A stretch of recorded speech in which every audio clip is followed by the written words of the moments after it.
사도신경으로 신앙 고백하십니다. 나는 전능하신 아버지 하나님 천지의 창조주를 믿습니다. 나는 그의 유일하신 아들 우리 주 예수 그리스도를 믿습니다. 그는 성령으로 잉태되어 동정녀 마리아에게서 나시고 본디오 빌라도에게 고난을 받아 십자가에 못 박혀 죽으시고 장사된 지 사흘 만에 죽은 자 가운데서 다시 살아나셨으며 하늘에 오르시어 전능하신 아버지 하나님 우편에 앉아 계시다가 거기로부터 살아있는 자와 죽은 자를 심판하러 오십니다.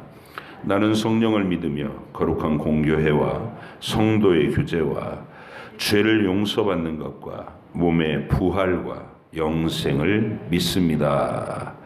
아멘. 요한계시록 17장과 18장입니다. 또 7 대접을 가진 7 천사 중 하나가 와서 내게 말하여 이르되 이리로 오라.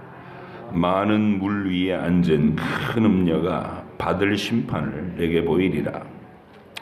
땅의 임금들도 그와 더불어 음행하였고 땅에 사는 자들도 그 음행의 포도주에 취하였다 하고 곧 성령으로 나를 데리고 광야로 가니라.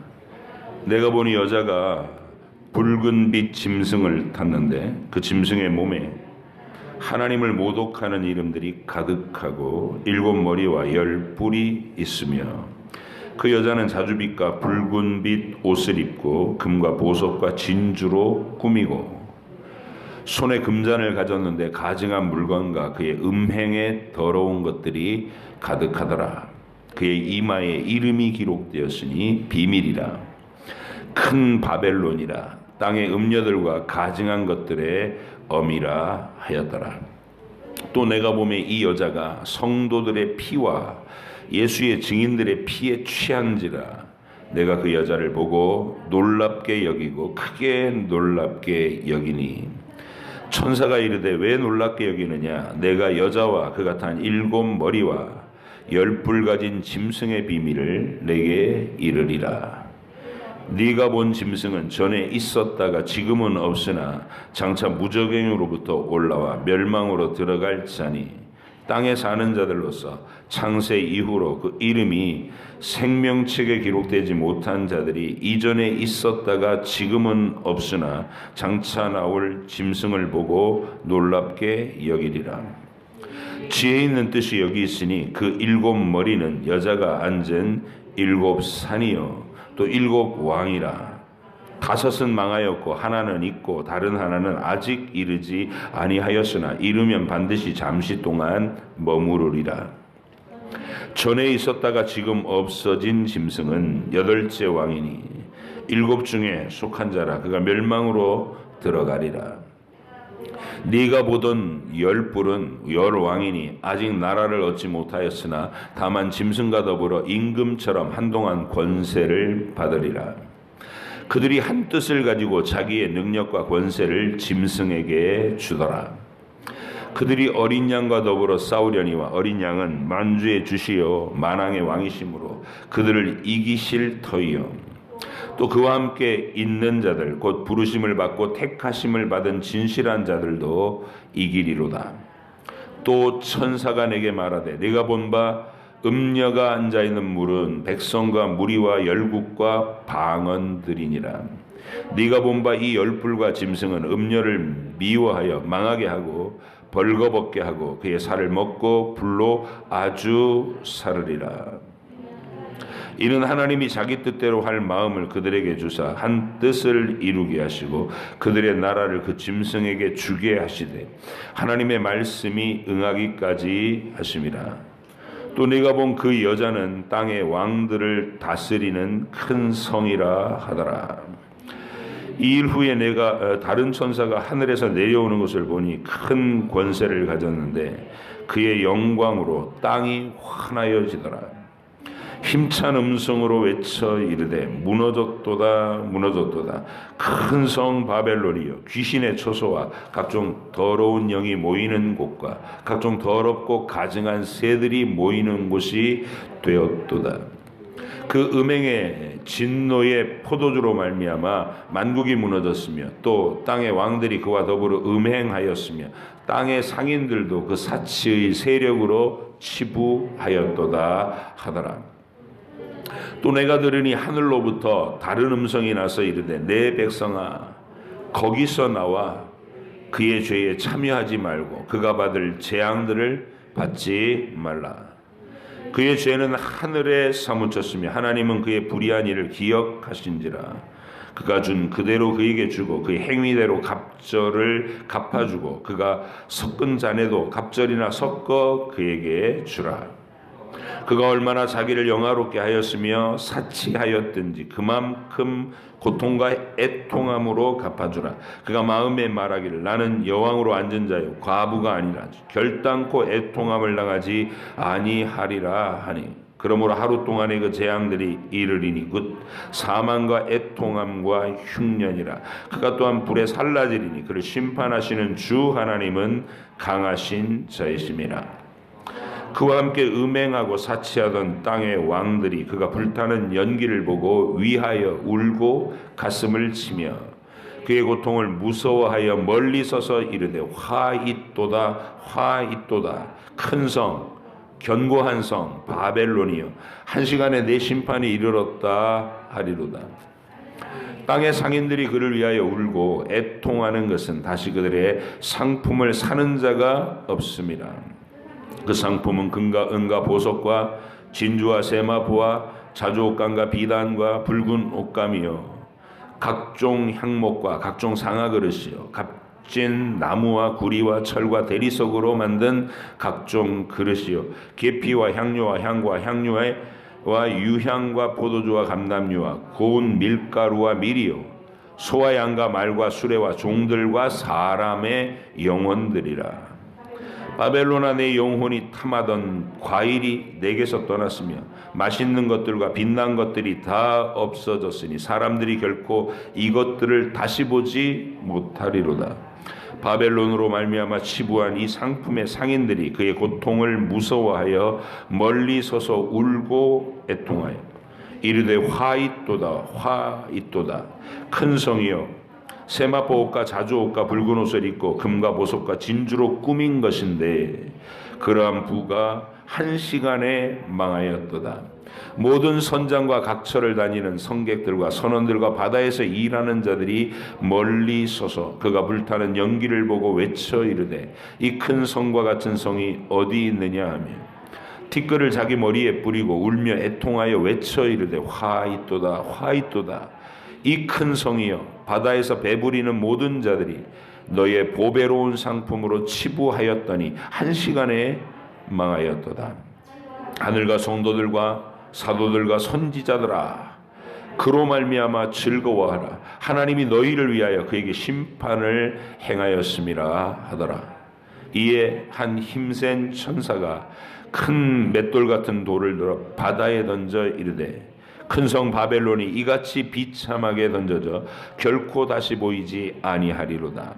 또 검은 곳 타는 자와 풍류하는 자와 퉁소 부는 자와 나팔 부는 자들의 소리가 결코 다시 내 안에서 들리지 아니하고 어떠한 세공업자든지 결코 다시 내 안에서 보이지 아니하고 또 맷돌 소리가 결코 다시 내 안에서 들리지 아니하고 등불빛이 결코 다시 내 안에 비치지 아니하고 신랑과 신부의 음성이 결코 다시 내 안에 들리지 아니하리로다. 너의 상인들은 땅의 왕족들이라. 내 복술로 말미암아 만국이 미혹되었도다. 선지자들과 성도들과 및 땅 위에서 죽임을 당한 모든 자의 피가 그 성 중에서 발견되었느니라 하더라. 아멘. 기도하겠습니다. 하나님 아버지, 하늘에서 쫓겨난 마귀가 분노하여 땅에 이르고 이 물질 우주 세계 속으로 내려와서 그 우주의 면류관으로 하나님의 형상으로 창조된 인류를 타락시키고 그리고 그들의 역사를 하나님을 배반하는 권력과 하나님을 배반하는 거짓말하는 선지자들과 하나님을 배반하는 세상의 화려한 사치와 허영의 도시로 그 대리자를 삼아서 인류의 영혼들을 다 사로잡히게 하고 그들로 하여금 짐승에게 얽매여서 정신과 행위가 짐승의 표를 받고 불신앙의 표시를 내며 심판을 자초하는 인생을 살아가도록 매 시대마다 역사하는 것을 우리가 압니다. 주님께서 요한계시록을 통해 이러한 사실들을 상징으로 정확하게 드러내시면서 우리가 역사를 바라보는 안목과 그 역사의 마지막은 하나님의 진노의 심판으로 세상의 화려함들이, 그 세속의 권력들이, 거짓말하던 거짓 선지자들이 분명한 심판으로 낮추어진다는 것을 오늘도 약속하고 계시나이다. 이 약속이 성실하게 하루하루 주님을 바라보며 믿음으로 살아가는 이 땅의 성도들에게 소망이 되며 위로가 되며 또 용기가 될 수 있도록 오늘도 읽은 이 말씀을 우리가 가슴에 잘 새기게 하여 주옵소서. 감사드리며 예수님의 이름으로 기도하옵나이다. 아멘. 요한계시록을 이해할 때 전반부와 후반부를 나눠서 이해하면 쉽습니다.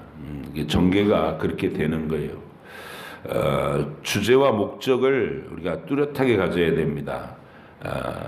로마 황제들의 극악한 핍박 속에서, 그러니까 지금 우리가 신앙생활하는 이런 자유로운 분위기가 아닌 거예요. 늘 조심스러워야 하고 늘 숨어서 예배를 해야 되고, 자기가 예수 믿는 게 드러나면 바로 끌려가거나 잡혀가서 옥에 갇히거나 참수를 당하거나 화형당하거나 이런 일들이 일어나고 있는 현재에 그 혹독한 세월 속에서도 복음의 가치, 하나님의 사랑을 받았다고 하는 우리 영혼의 진정한 위로와 만족, 그리고 하나님의 성품을 닮아가는 삶을 실천하고 살아갈 때 드러나는 삶의 진정한 아름다움, 이런 가치를 맛본 성도들은 두려워하지 않고 그 혹독한 핍박의 삶에서도 믿음을 지키고 믿음을 전하고 살았다는 것이죠.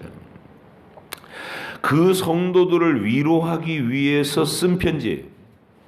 그 성도들. 어느 한 시점에 예수님이 오시기 직전에 사람들이 종말의 시나리오를 가지고서 야, 우리가 휴거돼야 돼 이러면서 광적으로 집착하라고 주신 책이 아니다. 적그리스도를 얘기할 때도 최후 종말의 이 세상을 휘어잡을 그 적그리스도만 생각하지 말라는 거예요. 언제나 요한계시록의 어법은 창조로부터 종말까지 역사 전체, 인류 역사, 우주 역사 전체를 비추는 것이다. 이 세상이 왜 이런 모습이 됐고 지금 왜 이런 과정에 놓여 있으며 우리는 지금 어느 방향으로 어떤 결과를 향해 달려가고 있는 것인가, 역사의 계획을 알게 하는, 하나님의 역사의 계획을, 그게 우리로 하여금 지혜롭게 하고 용기 있게 하고 행복하게 하고, 그래서 힘있게 이 믿음을 포기하지 않고 끝까지 가져갈 수 있는 사람으로 빚어내는 거. 어느 시대 누가 읽어도 은혜가 되는 책, 위로가 되는 책, 그게 요한계시록이에요. 근데 이 요한계시록을 자꾸 세대주의적으로 시간의 순서에 따른 무슨 시나리오처럼 얘기해갖고 초점을 전부 예수님이 오시는 그 지구 최후의 종말 거기다 맞추고 공포감을 조성하고, 뭐 666 표시는 여기 베리칩을 심는 거라는 온갖 음모설을 퍼뜨려가지고 신앙이 이상하게 만들어가는 거예요. 성경에서 계시해 주신 하나님의 신앙은 언제나 일상적인 현실에 뿌리 박는 영성이어야 되는 거예요. 기도원에 들어가고 막 뭐 흰옷 입고 펄쩍펄쩍 뛰는 그런 영성 아니고, 밤새도록 뭐 번쩍거리는 환상을 보고 매일 거기 도취돼 가지고 신기한 기적들만 쫓아다니는 그런 종류도 아닙니다. 우리는 지극히 평범한 일상 속에서의 영성을 얘기하는 거예요. 하나님이 살아계시고 내 삶을 통치하신다.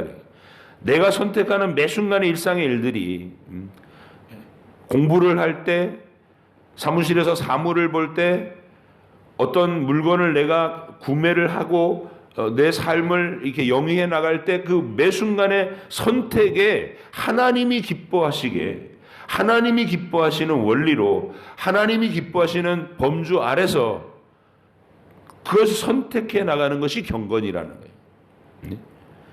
밤새도록 막 이렇게 황홀경에 도취돼 가지고 손을 흔들어대는 게 경건이 아니고, 그래서 항상 하나님이 우리에게 행하신 일의 실체, 영원하신 아버지께서 심판받을 죄인들 가운데서 택하신 영혼들을 불쌍히 여기시기로, 은혜를 베푸시기로 정하신다는 게 아버지의 택하심이 있고, 그 아버지의 택하심이 유효하게 되려면 야 그냥 이 사람은 마음에 드니까 우리가 구원해 주자 이래서는 안 돼요.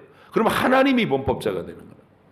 그래서 하나님은 본인도, 하나님 자신도 범법자가 되지 않고 의로우시고, 또 구원해낼 백성들도 떳떳지 못하게 구원받으면 안 되잖아요. 당당하게 구원받도록.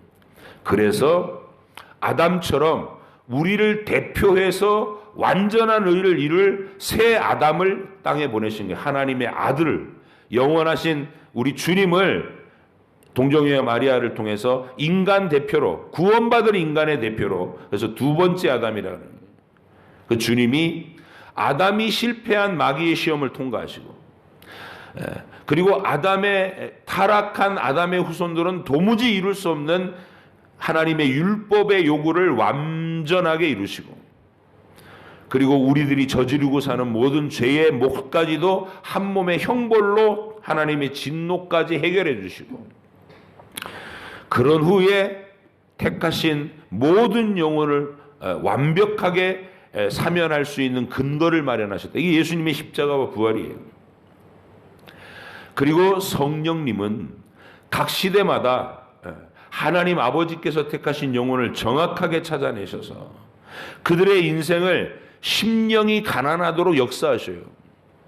돈 있고 권력 있고 사람들한테서 칭찬받는 거 있으면 그냥 배불러 버리는 만족, 그건 버리운 영혼이. 그냥 그것만 있으면 행복한 영혼은 버리운 영혼이에요. 근데 하나님의 택하신 영혼들은 어느 시대를 살던 간에 그 심령이 인간이 닥친 이 비참함에 직면하게 되는 거예요. 죽음이 항상 우리 앞에 놓여 있고, 누구나 피해갈 수 없는 죽음이 놓여 있고, 세상을 쳐다보니까 온갖 재난과 질병과 전쟁과 참혹한 일들이 항상 벌어지고 있고, 인생이라는 것이 죄 아래 놓여서 얼마나 비참한가 영원하지 않다는 것, 무엇이든지 다 변질되고 순식간에 허무해진다는 것, 이걸 깨달으면서 마음이 갈증과 허기가 느껴지는 영혼으로 만드는 거예요. 그게 심령이 가난한 사람. 영원하신 하나님을 만나지 않고는 만족할 수 없는 영혼을 만드시는 것, 성령의 역사입니다. 그리고 성령께서, 아버지께서 택하신 그 영혼을 되살려 놓는 거예요. 하나님께 대한 영적 감각이 죽어있는 아담 자손을, 영적 감각을 되살려 놓고, 그래서 심령이 허기지게 하고, 하나님께서 보내실 그리스도의 복음, 그 구약시대에는 장차 오실 그리스도에 대한 갈망을, 그리고 신약시대에는 이미 오신 예수 그리스도에 대한 소식을 듣게 하신다고요. 복음과 접촉되게 하셔요. 이상하게 내 주변에 예수 믿는 사람들이 자꾸 왔다 갔다 해. 친척 중에도 누가 있고, 친구를 사귀어도 누가 있고, 옆집에도 예수 믿는 누가 와갖고 자꾸 문 두드리면서 먹을 거 갖다 주면서 나랑 같이 교회 가자고. 그게 뭐냐면 하나님의 택하심이 그렇게 성령님이 나를 향해서 예수 그리스도의 복음을 접촉할 수 있게끔, 그리고 유효한 부르심을 해서. 어느 날 그렇게 초청을 받아서 교회에 나왔는데 설교 말씀을 들으면서 내가 죄인이라는 거, 내가 비참하다는 거, 그게 절절하게 느껴지고, 예수님이 나를 위해서 피를 흘리셨다는 거, 그 보혈의 의미가 나와 직접적인 연관이 있다는 걸 깨닫게 되고, 영접하게 되고, 고백하게 되는 거예요. 이 거듭남이 열매를 맺어서 이제 하나님의 택하신 영혼들이 천국의 백성으로 들어오게 되는 거예요. 이 위대한 이야기, 하나님의 구원의 복음, 이 위대한 이야기를 품고, 그리고 나서 뭐 바울이 로마서에서 이 얘기를 하든 갈라디아서에서 이 얘기를 하든 에베소서에서 이 얘기를 하든 간에, 이 얘기를 하고 나서는 반드시 무슨 얘기를 하는 거냐면, 아내들아 남편에게 복종하라, 남편들아 아내를 그리스도께서 교회를 위하여 자기를 주신 같이 목숨을 다해 사랑해라. 자녀들아 부모에게 그 권위에 순종해라. 하나님의 권위에 순종하듯이. 종들아 너희의 상전들에게 순종하기를 눈가림만 하지 말고 하나님을 대하는 것처럼 그 권위, 왜냐하면 이 세상의 모든 권위는 하나님의 권위니까. 그게 부모가 됐든 왕이 됐든 상전이 됐든 동네 반장님이 됐든 권위는 하나님께로부터 오는 거예요. 그 권위를 함부로 짓밟거나 무너뜨리는 것은 하나님을 모독하는 거고 하나님을 무시하는 거예요. 그리고 권위를 가진 자들은 권위를 부리는 것이 아니라 그 권위는, 하나님이 주신 권위는 자기를 희생하는 사랑의 권위여야 되는 거예요. 그리스도같이. 아내가 남편에게 순종하는 것은 남편이 자기보다 무슨 뛰어나서가 아니라 하나님이 그를 내 머리로, 이 우리 가정의 최종 결정권자로 하나님이 권위를 주셔서 세웠기 때문에 남편의 모습을 보고 복종하는 게 아니라 하나님을 보고 복종하는 거예요. 왜? 하나님의 권위니까. 그리고 남편은 아내를 내 몸이 가루가 돼도 내 생명을 바쳐 희생해서라도 내가 너를 행복하게 해준다는 그리스도적 사랑으로 사랑하게 되는 거. 이게 권위가 시행되는 현장의 얘기입니다. 베드로는 심지어 상전들에게 상전들을 섬기는 노예 출신의 성도들한테 너희가 덕스럽고 관용한 주인들에게만 아니라 까탈스럽고 괴롭히는 주인에게도 하나님을 대하듯이 권위를 인정하고 그 억울함을 참으면 하나님 앞에서 아름다우니, 이렇게 죄를 지어서 매 맞고 고생하는 것은 아름다운 게 아니에요. 칭찬을 받지도 않아. 그런데 이 세상에 까탈스럽게 하고 나를 막 그냥 작심하고 괴롭히는 상관, 상전, 그런 사람의 억울함을 내가 참고 하나님 생각해서 참고 견디면 아름답다고, 주님이 알아주신다고, 기억하시고 칭찬하신다고. 이게 다 우리가 적용할 수 있는 거예요. 일상생활의 영성. 밤새도록 방언했다고 자랑하기보다 내가 누군가에게 억울한 지배를 받았을 때 그것을 참아내는 인내, 용서하는 사랑, 그래도 흔들리지 않는, 멘탈이 흔들리지 않는 견고함, 이런 것들을 유지해 나가는 것, 이게 영성이라는 거예요. 하나님이 진짜 원하는 경건. 그래서 우리는 이 요한계시록의 언어가 그런 위대한 복음을 가진, 현실을, 정말 힘겨운 현실을 믿음으로 이겨내는 성도들의 이야기를 그들을 위로하기 위한 책으로 요한계시록을 줬다. 복음의 위대함이 우리의 일상에서 계속 표현돼야 되고, 여러분의 일상을 하나님이 위로하시기 위해서 요한계시록을 주셨다. 잊지 마시라고. 그리고 그 위로는 전반부는 이렇게 되어 있어요. 힘없이 끌려가서 나를 위해 죽으시는 주님이, 우리도 지금 십자가의 일을 걸으면서 세상 속에서 끊임없이 고난당하고 비방당하고 조롱당해도 그거 용서하면서 걷는 거 아니에요. 그리고 즐겨 그 십자가를 짊어지는 낮아지는 길로 우리가 가는 거. 근데 이것은 영원히 계속되는 게 아니라 한없이 굴욕의 삶을 사는 게 아니다. 우리 주님은 힘 있는 우주의 주인이시다. 해처럼 빛나는 예수를 보여주고, 그리고 그 주님이 교회들 하나하나를 다 알고 계시고, 2장 3장 4장 보좌의 영광, 5장은 하나님 손에 들려있는 임봉된 책, 역사의 비밀, 인을 떼면서 보니까 구원의 비밀은 처음부터 하나님의 백성들이 이 세상에서 핍박과 조롱과 죽임을 당하는 역사였지만, 그러나 이게 멸망하는 역사가 아니라 이기는 역사고, 14만 4천이 주님과 함께 영광스러운 잔치에 참여하는 승리의 역사다. 7장까지가 이렇게 쫙 연결되는 거예요. 그리고 나서 하나님의 역사는 경고의 나팔 소리로 세속의 역사. 그래서 이 7 나팔로 연결돼요. 7 인을 떼고 7 나팔로 연결돼 갖고 이 세상에 택하심을 받지 못한 이 일반 역사는 어떻게 전개될 것이냐? 끊임없는 경고의 나팔 소리가 울리는 세상이라는 거예요. 나팔 소리가 울리면 땅이 불타고 바다가 피로 변하고 강들이 피로 변하고 바다가 이게 배들이 깨지고 이런 거예요. 근데 다 죽지 않고 3분의 1이 죽는 건세. 그게 세상의 나팔 소리다. 여러분이 뉴스를 틀면 항상 보게 되는 것. 어디에 지진이 났습니다. 몇 명이 죽었습니다. 비행기가 떨어졌습니다. 몇 명이 죽었습니다. 배가 침몰했습니다. 몇 명이 죽었습니다. 이 얘기는 인류 역사 내내 항상 있을 거라는 거예요. 왜? 여기는 심판의 땅이다. 흔들리는 땅이다. 여기는 너희가 영원히 터잡고 머물 수 없는 땅이다. 하나님의 진노가 서려 있는 땅이다. 사망의 권세가 왕노릇하는 땅이다. 이걸 나타내는 경고의 나팔 소리예요.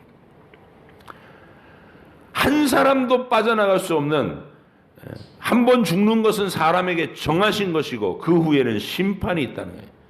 그리고 진짜 무서운 심판이, 은혜로우신 하나님, 생명의 공급자이신 하나님과 영원히 분리되는 지옥의 심판, 이걸 경고하는 겁니다. 이 세상의 비참한 재난과 전쟁과 사건 사고를 보면서 여러분과 제가 이 땅에서 내가 하나님 없이 영원히 살 길이 없구나, 하나님 없는 삶은 언제나 이렇게 비참한 재난의 모습이구나 깨달으라는 거예요. 경고의 나팔 소리. 근데 못 들어요, 세상 사람들. 그 경고가 늘 울려 퍼지는데도, 아니 오늘도 뉴스를 틀면 몇 명이 죽었다는 게 분명히 나오고 어디서 재난이 일어나는 게 분명히 나오는데 자기는 영원히 살 것처럼 그냥 무시해요. 나팔 소리를 진정으로 듣는 사람은, 하나님이 성령이 거듭나게 하신 사람은 알아듣는 거죠. 여러분과 제가 알아들어야 되는 거야. 그렇지, 여기는 늘 죽음이 있는 곳, 여기는 늘 비참한 비극이 펼쳐지는 곳이지. 그래서 우리가 영원한 하늘 본향을 사모하는 것이지. 이걸 늘 재확인하라는 거. 경고의 나팔 소리 8장 9장입니다. 그리고 주님은 10장에서 두루마리를 손에 들고 받아 먹어라. 우리 성도들이 그런 세상 속에 살면서 말씀을 먹는 거예요. 입에는 달고 배에는 쓰다. 이제 여러분 기억하시라고 1장부터 지금 11장까지의 역사를 쭉 훑어가는 이 전반부 요한계시록을 그림책 보듯이 언제라도 떠올리면서 이렇게 책장을 넘기면 5분 내에 순식간에 이야기를 엮을 수 있는, 그렇게 요한계시록을 여러분 기억 속에 남기라는 거예요. 예, 말씀을 먹어요. 그리고 나서 11장은 먹은 사람들 둘씩 짝을 지어서 두 증인으로 세속의 거리 속을 걸어다녀라고 말이에요. 복음을 전하면서 먹은 말씀을 드러내면서. 이게 인생의 역사다. 하나님은 어느 시대든지 이 두 증인들을 항상 엮으셨어요. 두 증인들, 모세와 아론,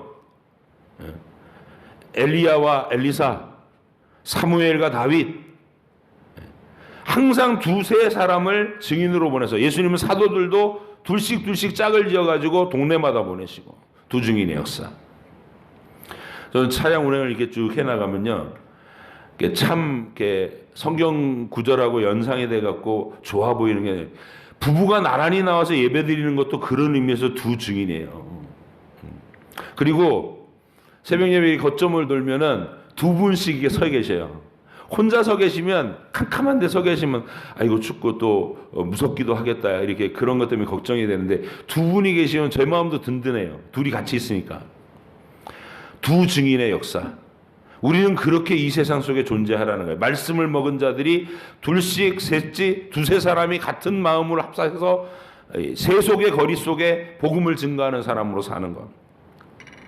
그런데 그들을 죽이고 잔치를 벌이는 세상, 그 시체가 땅에 3일 동안 방치되어 있고, 사람들은 우리를 번거롭게 하던 것들이 죽었다면서 막 서로 선물 주고받으면서 환호하고 즐거워해요. 교회를 말살하려고 했던 수많은 시도가 역사 속에 엄청나게 있었잖아요. 마치 교회가 사라진 것처럼 보이는, 죽은 것처럼 보이던 시대도 있었어요. 그러나 하나님의 교회는 다시 살아나더라고요. 하늘로 올리우더라. 이게 하나님이 우리를 위로하는 방식이에요. 여러분도 들으면서 공감이 되지 않습니까? 아, 우리가 시시한 존재가 아니고 우리가 죽는 존재가 아니구나. 우린 이기는 존재구나. 이걸 확신 있게 여기까지 말해놓고 이제 요한계시록은 후반부를 위해서 다시 분위기를 전환시켜서 이제는 하늘에서 이루어진 승리의 장면, 근본적인 승리의 장면을 다시 얘기해 주는 거예요. 여자가 잉태한 아이, 그 아이를 집어삼키려는 용. 이게 온 우주를 걸고 하는 하나님과 사탄 사이에 있었던 맹렬한 전쟁의 시초였다는 거예요. 하늘의 전쟁. 근데 용이 하늘에서 이기지 못해요. 교회를 핍박해서 그리스도를 잡아먹으려고 했는데 그것도 자기 뜻대로 안 돼요. 물을 토해서 여자를 떠내려 보내려고 하고 아이를 삼키려고 했지만 땅이 물을 싹 빨아들여 가지고 안전하게 막더라는 거예요. 그리고 미가엘이 싸워서 그 영적인 하늘에서는 마귀가 발붙일 곳이 이미 없어져서 쫓겨났어요. 그리고 땅에 분노한 채로 여기 임했다고.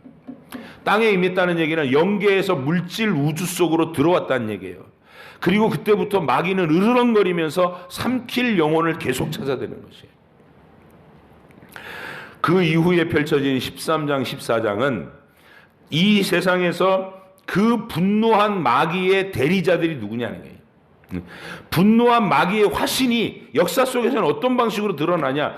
그게 권력을 가진 세속 정부가 나타난다. 마지막 시대의 그 적그리스도만이 아니라 어느 시대에나 있는 세상의 권력을 가지고 사람들을 죽이고 살리는 위협의 권세를 가지고서 그리스도를 대적하는 짐승 정부. 이게 전부 다 적그리스도예요. 우리 시대도 지금 우리 시대도 눈앞에 보고 있어요.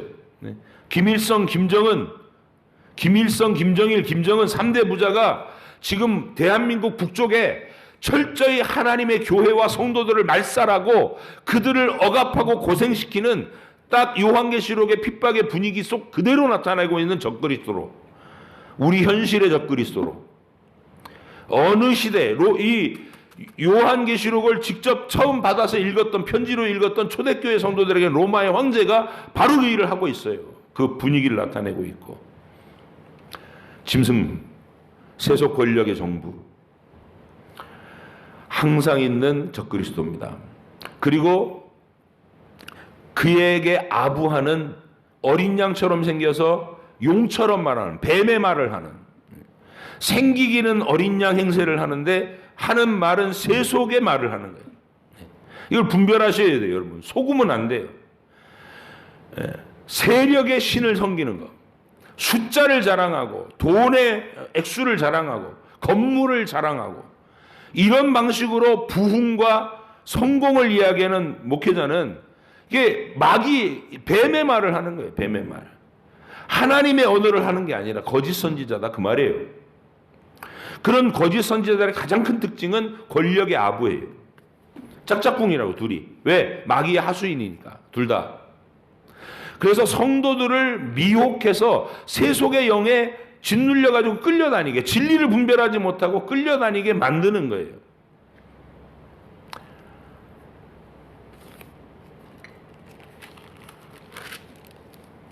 그 다음에 등장한 얘기가 진노의 7대접 얘기가 나옵니다. 네. 모세의 출애굽 과정에서 하나님의 10가지 재앙으로 애굽을 제압하던 하나님의 최종적인 심판에 펼쳐진 7대접의 재앙. 이때는 다 죽이는 거예요. 모든 하나님을 거스르던 것들이 최종적으로 완전히 심판당하는 그 최종적인 심판을 묘사하는 것. 장차 있을 하나님의 승리. 이 무서운 분위기가 우리한테는 무서움이 될 수 없는 게, 우리는 그 중간중간에 14만 4천 얘기를 자꾸 하시면서 너희는 여기 있을 거야. 너희는 여기 있을 거야. 하나님이 결정적인 진노를 땅에 쏟아 부으실 때 너희는 어린 양과 함께 이 승리를 찬양하는 여기 있을 거야. 그게 위로가 안 되겠어요? 근데 그 위로가 낯선 위로가 아니라 우리가 출애굽기에서 이미 본 위로예요. 우리는 다 죽었구나 하고 절망하고 있을 때, 홍해가에서 뒤에 애국 군대가 막 추격해 오고 있을 때 하나님이 애국 군대를 불기둥으로 막으시고 밤새 바닷길을 열어버리시는 거예요.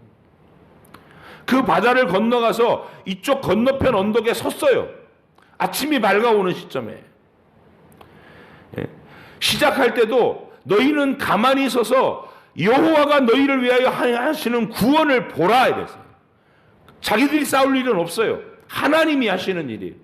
그래서 이 해 뜨는 언덕에 서서 다 건너왔을 때 그제서 막 바다 가운데 쫓아서 들어왔던 성난 애국 군대가 하나님이 물이 합쳐지게 하시면서 전부 심판의 물로 그들을 가라앉게 만드시는 그 장면을 보고 승리의 노래를 불렀던 모세의 기억, 그게 모세의 노래예요. 찬송하리로다 맑아 그 탄 자를 바다에 빠치우시는 하나님의 능력을 찬양하는 거예요. 그 분위기 그대로 유리바닷가에 서서 우리는 하나님의 정결하심과 진노의 불을 내 실력으로 통과하는 게 아니라 예수님의 의로, 예수님의 보혈로 덮고 가려서 그 완전한 정결함과 죄에 대한 진노의 불을 지나갈 수 있다고요. 우리는 그 유리바다를 통과해서 그 건너편 바다에 서는 거예요. 언덕에 서는 거예요. 그리고 쏟아지는 세상의 대접재앙을 눈으로 보면서 하나님의 승리를 찬양하고 영광 돌리는 분위기. 이 14만 4천이 또 10몇 장에서 나왔어요. 진노의 일곱 대접이 쏟아지는 그 자리에서 14만 4천 얘기가 또 나오는 거예요. 그리고 오늘 읽은 본문은 이제 음녀에 대한 심판인데 이게 그림책이기 때문에 제가 앞부분을 계속 스토리로 엮어드리고 매일 반복해서 그리고 맨 끝에 오늘의 본문이 뭐냐를 얘기를 또 잠깐 해드리는 거예요. 큰 음녀 바벨론 얘기가 나와요. 온갖 종류의 물건들, 상품들이 있는 그 사치와 부유함으로 자랑하는 세속의 도시. 그게 바벨론이었다는 거예요.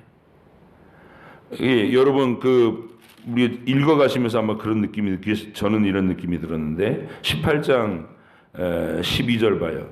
그 상품은 금과 은과 보석과 진주와 세마포 자주 옷감과 비단과 붉은 옷감 각종 향목과 각종 상아 그릇 각진 나무와 구리와 철과 대리석으로 만든 각종 그릇 막 이러면서 여러분 저는 이거 읽으면 딱 백화점이 연상해요. 백화점. 백화점에 가면 딱 이래요 지금. 근데 우리가 그런 세속 도시에 수많은 상품과 화려한 향락의 문화를 놓고 거기서 성도들은 헬렐레거리면 안 된다고. 그것으로 나의 만족을 삼으려면 안 된다고요. 왜? 바로 그것이 심판받을 바벨론의 모습이기 때문에 큰 음녀라고 했어요. 땅의 왕들이 그 화려한 사치에 미혹돼 가지고 헬렐레거리면서 자기가 가진 권력을 그 바벨론 음녀와 함께 포도주에 취해서 하나님을 대적하는 문화를 만들더라고요. 그리고 그 도시들마다 그 화려한 불빛 내면에는 하나님의 백성들의 피가 서려 있다는 거예요. 핍박하고 죽인 성도들의 피가. 분별하셔라. 화려하게 사는 거, 마음껏 소비하고 사는 거, 그 동경하셔서는 안 돼요.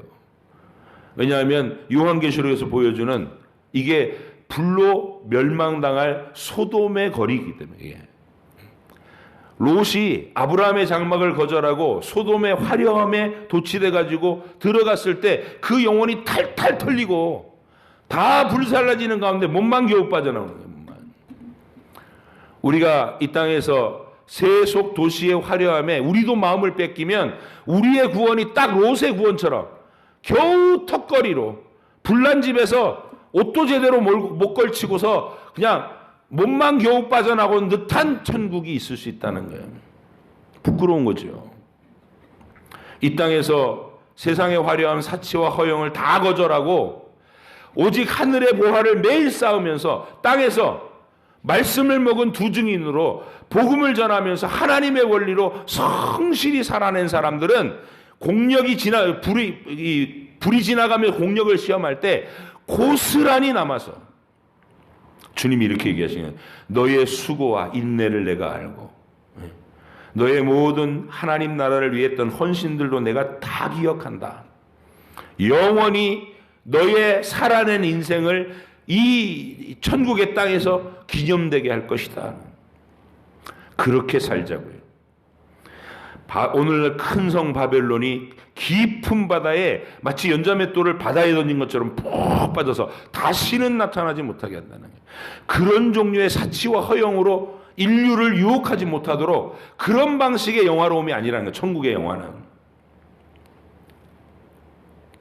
하나님이 만드신 새하늘과 새 땅의 그 영원한 자연에서 소박하고 아름답게, 그리고 마음과 정신이 하나님으로 인해 풍성한 그런 종류의 삶을 영원히 살게 하실 거라고요. 백화점 가서 넋을 뺏기고 막 탐욕스럽게 물건들을 소유하는 것으로 자존감을 채우려는 그런 방식의 허영의 사치의 삶이 아니고, 하나님을 경외하고 그리고 하나님 만드신 모든 것들을 찬양으로 누리면서 그 영원한 세계 속에서 서로 사랑하면서 살아가는 그림. 여러분이 적어도 이 세속 도시 안에서 있는 이 하나님의 경관성 같은 교회라는 울타리 안에서는 그런 삶의 방식을 나타낼 수 있어야 되는 거예요. 바벨론의 사치와 허영을 멀리 하시고, 또 여러분이 그런 종류의 삶을 거절한 사람들이라는 것을 자꾸 표방해 내시는. 그래서 우리는 사치병에 걸리면 안 돼. 교회는 사치병에 걸리면 자꾸 명품들 입고 오셔가지고 명품들 들고 오셔갖고 서로 경쟁심 벌리는. 야, 오늘 아무개 집사님 들고 온 백 봤어? 그거 어디 거야? 뭐 이런 게 이슈가 되지 않는, 픽 웃고 말을 수 있는 마음과 정신이 여러분에게 있었으면 좋겠어요. 그래?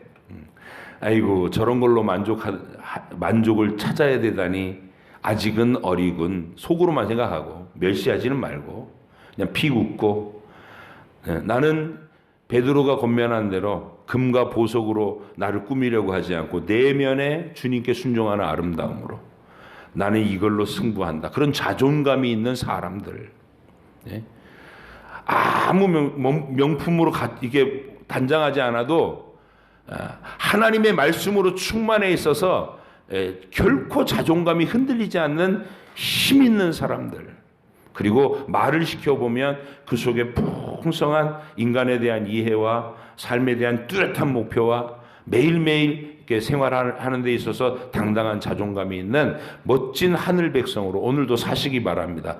바벨론은 무너집니다. 오늘 말씀에서 온 세상을 미혹하던 세속의 도시는 흔적도 없이 바닷속으로 빠치울 것이다. 이렇게 선언되고 있다는 것. 마귀의 대리자들이 하나하나 심판당하는 모습을 우리가 봤습니다. 기도하겠습니다. 하나님 아버지, 감사합니다.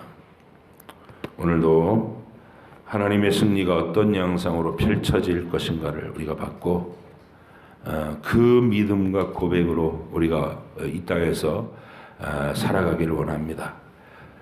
이런 안목, 영적인 안목을 뚜렷하게 하면서 2022년도 이제 남은 3일을 잘 보내게 하시고, 주님께서 새해를 더 큰 믿음, 더 성숙해진 믿음으로 맞이할 수 있도록 축복해 주시옵소서.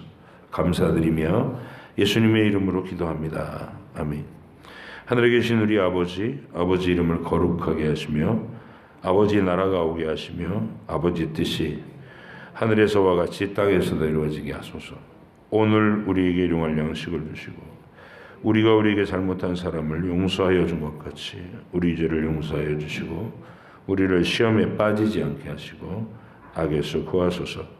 나라와 권능과 영광이 영원히 아버지의 것입니다. 아멘.